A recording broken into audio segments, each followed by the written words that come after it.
En el nombre del Padre, del Hijo y del Espíritu Santo. Amén. Queridos fieles, estamos celebrando el domingo 11, décimo de Pentecostés. Y la Iglesia nos trae un pasaje del Evangelio de San Marcos. Nos narra la curación de un sordo mudo, una persona que no podía oír ni hablar.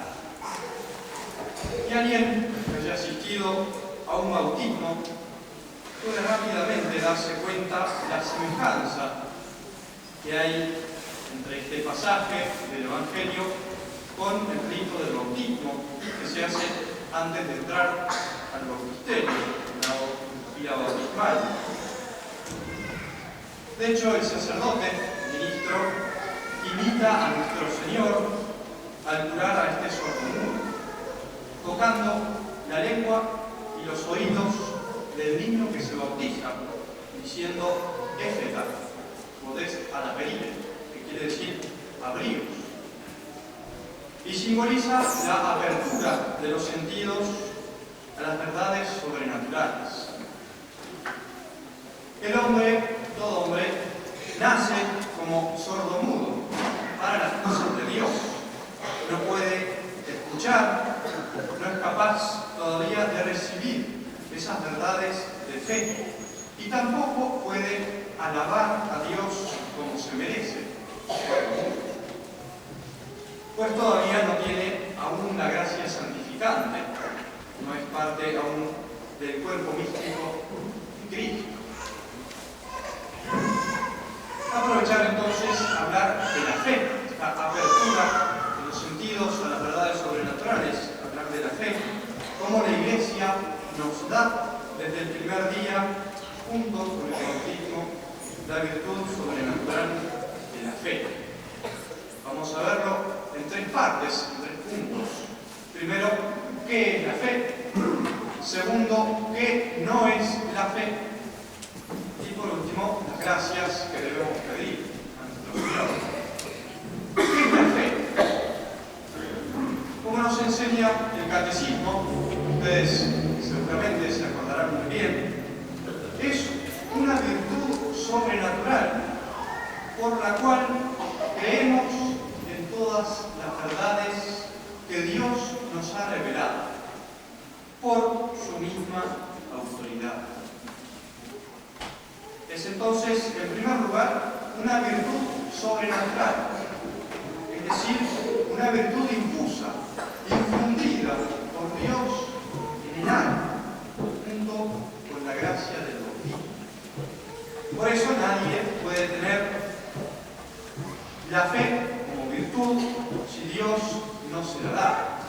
Si podemos tener una fe natural, por ejemplo, si conozco una persona que fue a Japón y me dice que Japón existe, yo le creo, tengo una fe natural de que existe ese país. Pero no hablamos acá de esa fe natural, sino de una fe como virtud sobrenatural. Y por eso, por ser virtud, es un hábito, es decir, algo que es habitual, que permanece en nosotros. Dios infunde esa virtud y se queda en nuestra alma, es decir, es algo total. Y esa virtud hace un acto, se pone en movimiento.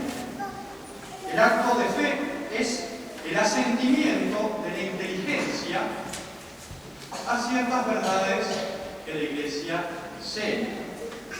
Entonces, hay un acto de la inteligencia que considera esas verdades, considera lo revelado y lo acepta.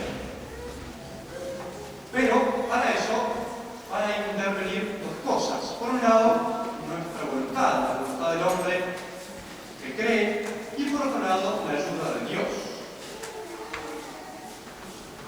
Por ejemplo, el dogma que Dios es uno y trino, unidad en la esencia y unidad de personas.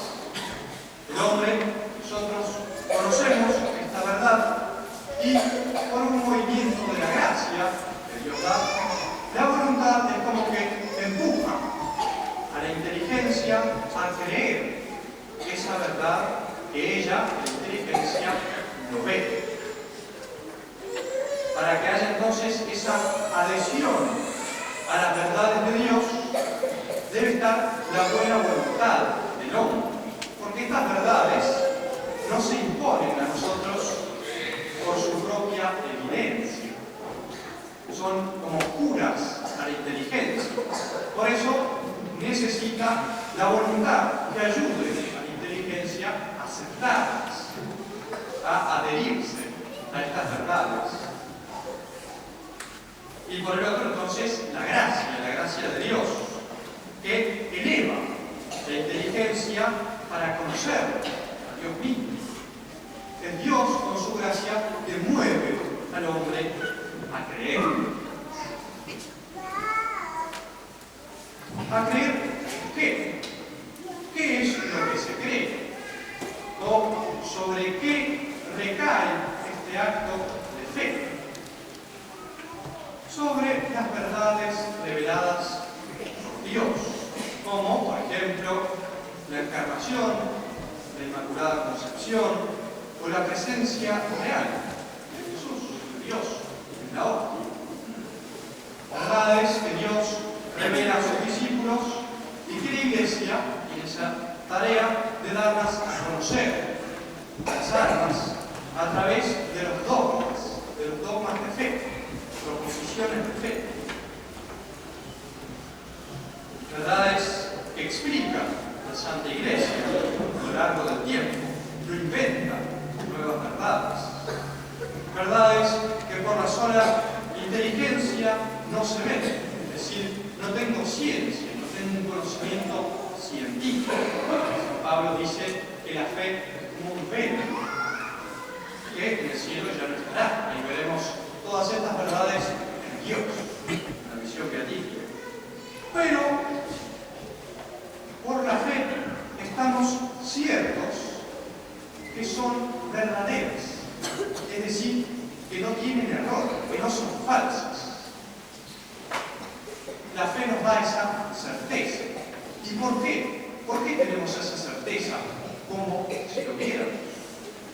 Por la autoridad de Dios. Esa certeza que tenemos acerca de las verdades viene de la autoridad de Dios que las revela.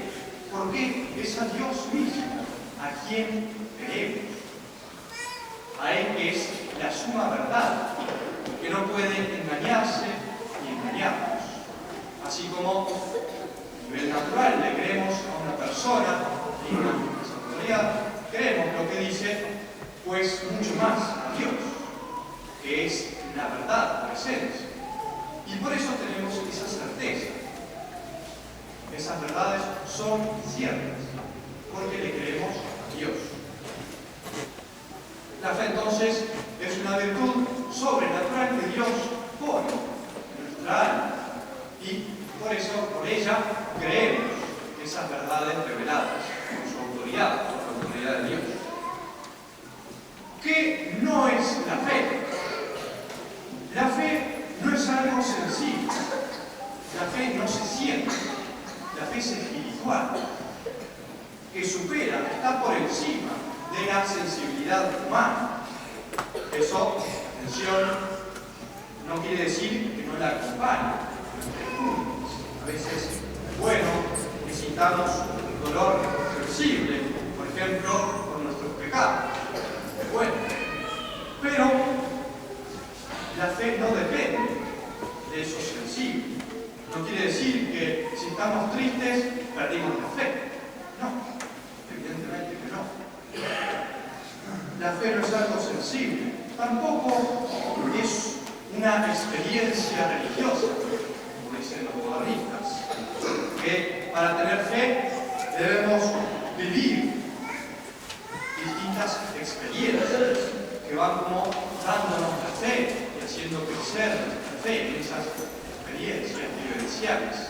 No, la fe es algo que Dios nos da en nuestro corazón. Es una virtud sobrenatural. La fe tampoco es una confianza desordenada a Dios, como decir, tengo la fe, listo, ya estoy salvado. No. O peor, como decía Lutero, peca fuertemente y cree aún más firmemente. Queriendo decir con esto que todos aquellos que tienen la fe, Dios los va a salvar necesariamente. Y por lo tanto pueden, si no dejan de creer, pecar libremente. Esto es un error, realmente, una herejía. La fe entonces no es algo sensible, no es una experiencia, no es algo, una certeza, sino una confianza excesiva. La fe tampoco cambia. Dios nuestro Señor le enseñó esa fe, esas verdades a sus apóstoles, a sus discípulos. Y ese depósito de la fe se cierra con la muerte de San Juan, del último apóstol. Ahí se termina esa revelación de Dios. Y la Iglesia, ¿qué es lo que tiene que hacer? Tomar esas verdades y explicarlas, explicitarlas. No va a inventar nuevos dogmas. Los dogmas, la fe no evoluciona, como dicen los modernistas, que se va adaptando a los tiempos y lugares, a las personas. No, la fe es única. Uno podría poner la objeción, ¿cómo puede ser que la Iglesia recién el siglo pasado definió el dogma de la anunciación de la Virgen? De la asunción de la Virgen, perdón. La Iglesia define ese dogma, esa fe que ya estaba revelada. Desde el principio, nuestro Señor ya se la había dado a sus apóstoles. Pero la Iglesia con el tiempo ya la definió, a creer todas las almas. La fe entonces no cambia, no evoluciona. La fe entonces es una virtud sobrenatural. Dios pone en nuestra alma, no es algo sensible, no es una experiencia. ¿Qué gracia debemos pedir, queridos fieles? ¿O qué gracias tenemos que pedirle a Dios nuestro Señor? Por un lado, un espíritu de fe, es decir, vivir de la fe, como decía San Pablo, el justo vive de la fe. Pero, ¿qué quiere decir? Lindo lo que dice San Pablo, pero ¿qué quiere decir vivir de la fe? Es ver todo bajo una mirada sobrenatural, una mirada de Dios. Y todo quiere decir no solo las cosas que me gustan, y ahí vamos rápido a darle gracias a nuestro Señor, sino también las cosas que van contra a nuestra voluntad. Y mirar esas dificultades, esas pruebas, como venidas de la mano de Dios. Eso es vivir de la fe. Es también ver a las personas que nos rodean bajo esa mirada sobrenatural. A Dios debemos obedecer en nuestros superiores. A Dios debemos amar y servir en el prójimo. La fe tiene que ser algo concreto, de cada día, no solo algo así intelectual los domingos. No, hay que vivir de la fe, pedir ese espíritu de fe y también pedir ese combate por la fe. ¿Qué quiere decir? Ejemplo de tantos santos que hasta dieron su vida por la fe que recibieron de sus padres y de su madre en la Iglesia. Estar dispuestos también nosotros a entregar nuestra vida por la fe. Combatir por la fe equivale a defender. Debemos conocer y amar nuestra fe. En particular, en concreto, saber el catecismo, los niños, los grandes. Estudiar, profundizar esa fe, porque si no la conocemos, poco la vamos a amar. Debemos conocerla bien para amarla y por eso saber defenderla, principalmente en el mundo de hoy que ataca continuamente nuestra santa fe. No tener vergüenza de manifestar públicamente la fe. En especial tenemos el ejemplo muy cercano de Monseñor Lefebvre, que defendió la fe contra viento y marea, que amó a la Iglesia que le había dado la fe, y por su amor prefirió aparecer como desobediente, como rebelde, como cismático. Calificativos, todos ellos, no solo erróneos, inválidos, sino que manifiestan el odio a aquellos que aman su fe, el odio a aquellos que están dispuestos a entregar su vida por la fe. Digámosle a Nuestra Señora Dolorosa, ella es el ejemplo perfecto de la fe al pie de la cruz, que aumente nuestra fe y que nos dé la gracia de que cuando venga nuestro Señor a buscarnos, encuentre en nuestro corazón la fe pura e íntegra, así como la recibimos el día de nuestro bautismo. Ave María Purísima, del Padre, del Hijo y del Espíritu Santo.